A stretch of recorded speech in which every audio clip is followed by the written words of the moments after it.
Figure libre, Vincent Hervouette, l'échec de la diplomatie secrète. Pékin et le Vatican devaient annoncer un accord historique sur la nomination des évêques en Chine, mais le miracle de Pâques n'a pas eu lieu. Il y a des catholiques chinois qui pensent que le miracle, c'est justement qu'il n'y ait pas eu d'accord, que le ciel a fait capoter la réelle politique, que le Saint-Esprit a balayé les calculs des diplomates envoyés par le Parti communiste à Rome, et ceux tout aussi retors d'ailleurs du Saint-Siège. Pourquoi ?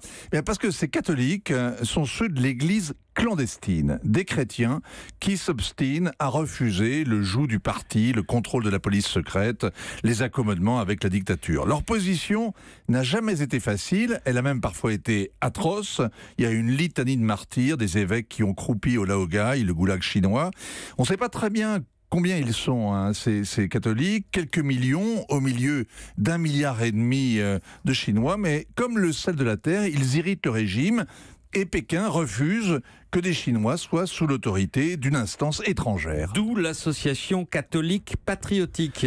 L'église patriotique, c'est une église parallèle, officielle, fondée sous Mao. À sa tête, des évêques nommés par le Parti communiste. Ce sont pas forcément des auxiliaires de police, ni des tartuffes. C'est comme sous la Révolution française, les prêtres forcés de jurer fidélité à la Convention, et ceux à côté qui refusaient la constitution civile du clergé. En 70 ans, il y a eu tous les cas de figure.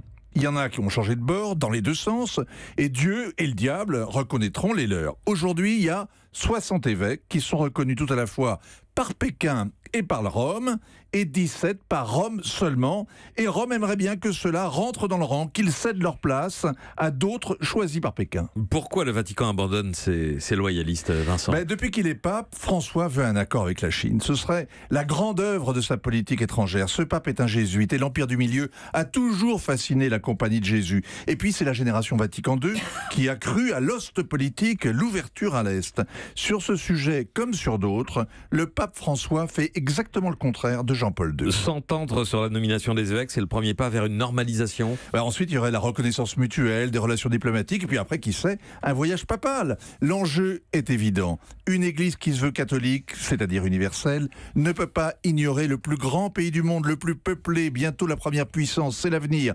Il y a une douzaine de millions de catholiques clandestins ou officiels, mais 100 millions de protestants, chiffre en croissance, et d'ailleurs, les communistes s'en inquiètent. Avec Xi Jinping, le parti veut resserrer son étreinte sur ces Chinois qui sont en silence dans une forme de dissidence. Vincent Hervouette. Axel ? Oui, Vincent, parce que le pape n'est jamais venu en France. Et en fait, en vous écoutant, je me faisais la réflexion qu'il préfère coloniser les contrées lointaines comme la Chine ou l'Amérique du Sud plutôt que de venir chez la fille aînée. Voilà, chez la fille aînée de l'Église, comme on disait autrefois. C'est la fille aînée, mais il y a longtemps qu'elle est... Vous trouvez vraiment qu'elle est tellement fidèle à ses promesses de son baptême, comme disait Jean-Paul II il y a déjà 25 ans.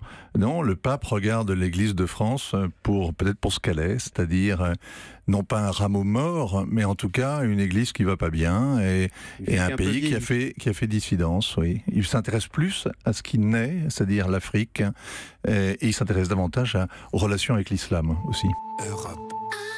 Europe 1.